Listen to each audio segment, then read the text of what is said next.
We were so hungry for creativity that we didn't think about everything when we left. It was a very wide-eyed and naive move. One day out of the blue, Charles was like, okay, I'm gonna leave. I've been thinking about it for a while. Would you like to start it in the studio? A few months later, we were in a room at my place, the birthplace of the Bandits.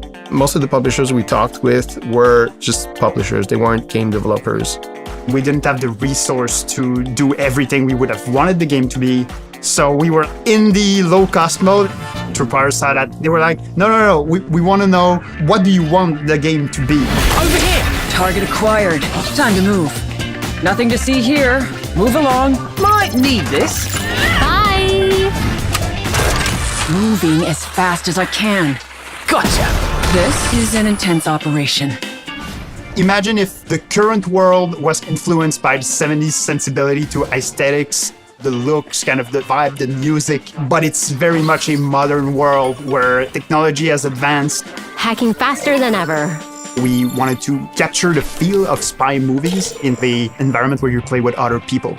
The tension that anybody could be an enemy, that everything could be dangerous. Be cool, Rupert. Be cool. It's exciting, it's tense, but also you have those quieter moments where you're kind of just sneaking around, and then when it bursts up, it's really high-octane action. Unlocking my full potential. Aced. But I was so close. The characters are the most fun. They have big personality, they have very different skills. With their stance, how they run, they have different animations that represent what they are. What would I do without you? They are competent spies fighting against other dangerous spies, but for us outside, looking at those wacky gadgets and the situations they get into, it gets to be really funny. We all thought about playing hide and seek as a kid. When you're a kid, you're hidden like in a box and your friends are looking for you and you're like so giddy that you might be found out. Nothing to see here. Move along. All of the maps are very different from one another. So the first one, Hardtail, is in a Spanish mansion. And then you have Silver Reef, that's an underwater hotel. My favorite map must be Diamond Spire because it's got this whole verticality thing. Stealth games normally are really slow-paced, and first-person shooter are really fast-paced. Done. Most of the time, the gadgets, quote-unquote, are grenades. Will you flashbang or throw an explosive thing that will kill people? That's not what we're trying to do.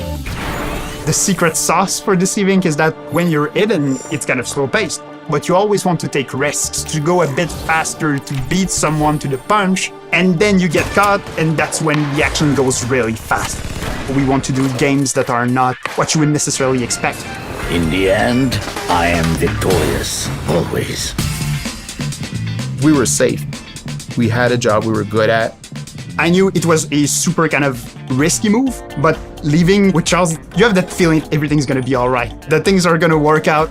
Coming from a place where we lost all ownership, that's really what started the fire of we want ownership back and we want to create a place where we can make games that we like, but also that we have a real impact on.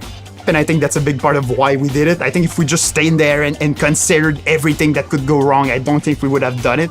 That very scary thought of just leaving everything behind became like, okay, I'm sure we can pull it off in the end. Don't be suspicious. Don't be suspicious. Boom shakalaka laka. So much for beginner's luck.